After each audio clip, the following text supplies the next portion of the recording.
Space Hulk Deathwing. Is it worth it?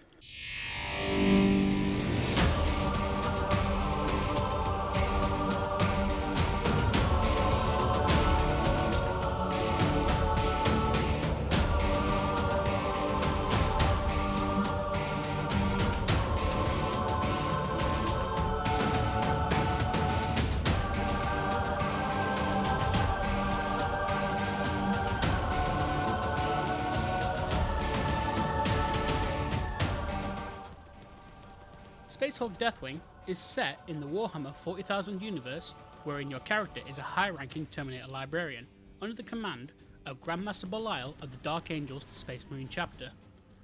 You're in charge of leading a team of 2 elite Deathwing Terminator Knights on missions throughout the recently discovered Space Hulk. Your character himself has a large arsenal of weaponry, ranging from the standard Terminator Stormbolter through the heavier weapons such as the plasma cannon. This is all while your left hand can carry a fast Force Sword, Lost Mace, or even a shield if your primary is a Power Hammer. Being a librarian, your character is equipped with powerful psychic abilities, being able to knock over close enemies and chain zap your enemies with lightning. Alongside these offensive abilities, you can also summon a Psygate in order to retreat to safety and change your weaponry.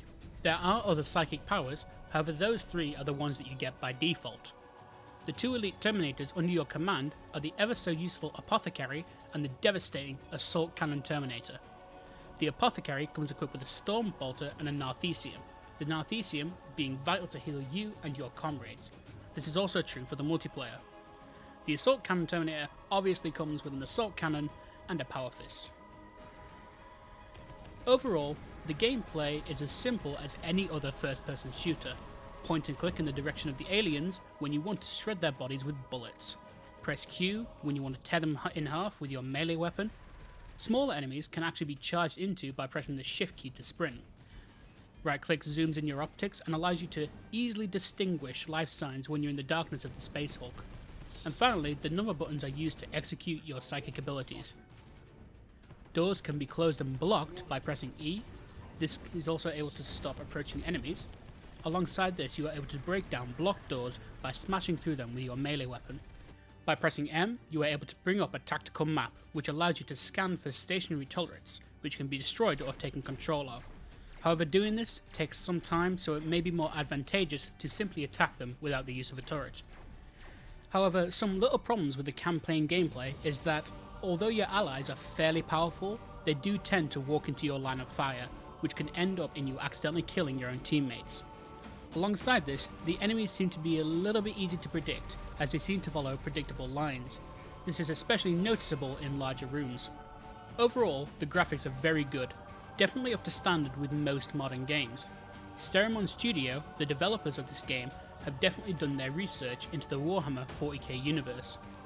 Space Hulks themselves are an amalgamation of different ships, and as you move through each ship, you notice the subtle differences in the environment between each ship the Imperium uses. The overall performance of the game seems to be acceptable, at least in my opinion. However, there are noticeable frame drops at the moment which may be fixed in a later patch.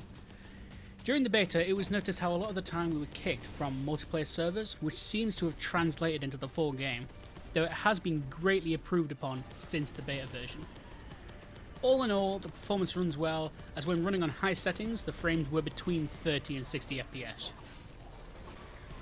In conclusion, for those who are fans of the 40k universe, there is certainly a lot of lore to be found whilst playing. Overall, Space Hulk Deathwing is a decent FPS, however there are things that need to be addressed. Is it worth it? Not really. At least not at the moment. Once the multiplayer issues have been addressed, then it's certainly worth it.